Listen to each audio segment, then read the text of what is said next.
What's going on, everybody? Adam here with eTrailer. Today we're going to be taking a look at the Swagman XC on our 2021 Chevrolet Tahoe. So if you're looking for a pretty entry-level rack, this one's going to cover some bases that I look for in a rack.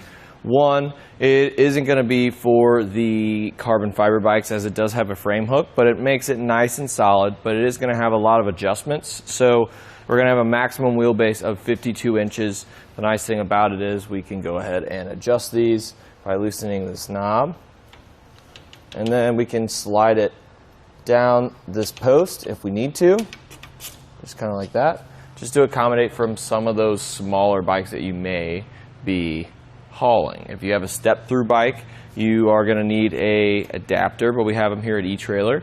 One thing about the Cradles is we're only going to have about 2.5 inches of wheel width. That's what these are going to work with, but it's pretty much going to get your basic bikes to and from your destination. One thing I don't love about this bike rack is the fact that we can't tilt it away from the vehicle, so we won't be able to access the back hatch.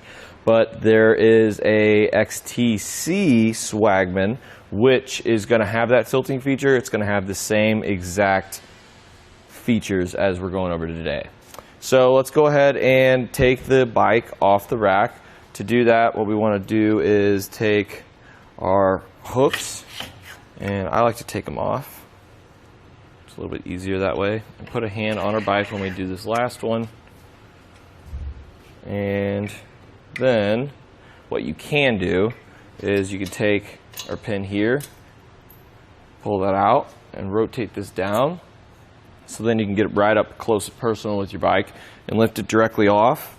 That's usually best for some of the heavier bikes that you may be using, but this one only has 35 pounds per bike. That's with this one and the XTC tilt.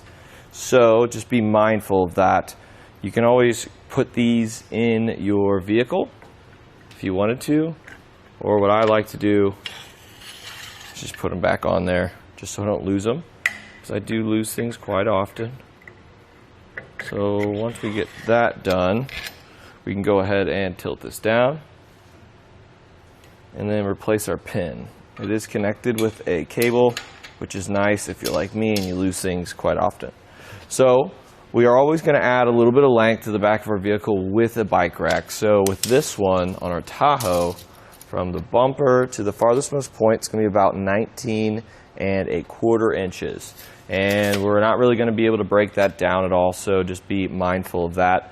For this instance, we can have it like this, which is, I recommend it just because we can still see very well behind our vehicle if we put it in reverse. But if you wanted to, what we could do is keep it up like this and then pull some other pins on the side to store it like this. But that's all up to you. I don't really think this is something you want to drive around like this just because of the backup camera. And it's not like it's blocking our taillights, but for storage, you know, this is how you're going to live with it. So it does condense down quite nicely. So that's always an added feature. So it's not going to really take up a whole lot of space in your garage.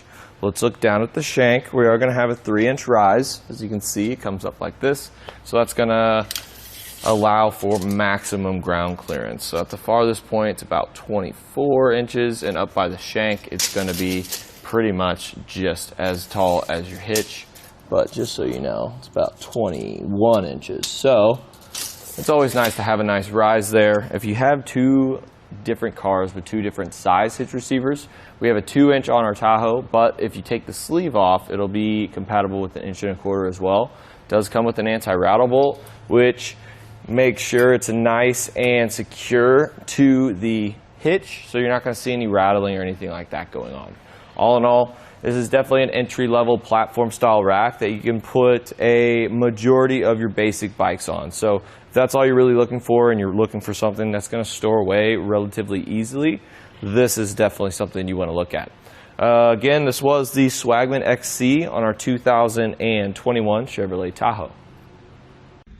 Here it is on our test course. We'll start by going through the slalom. This is going to show us the side-to-side action, which simulates turning corners or evasive maneuvers.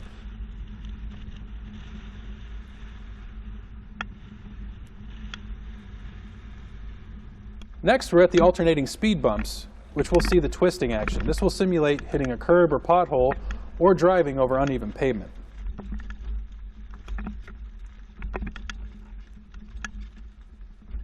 And finally, we have the full speed bumps, where we'll see the up and down action, which is just like driving out of a parking lot, garage, or driveway.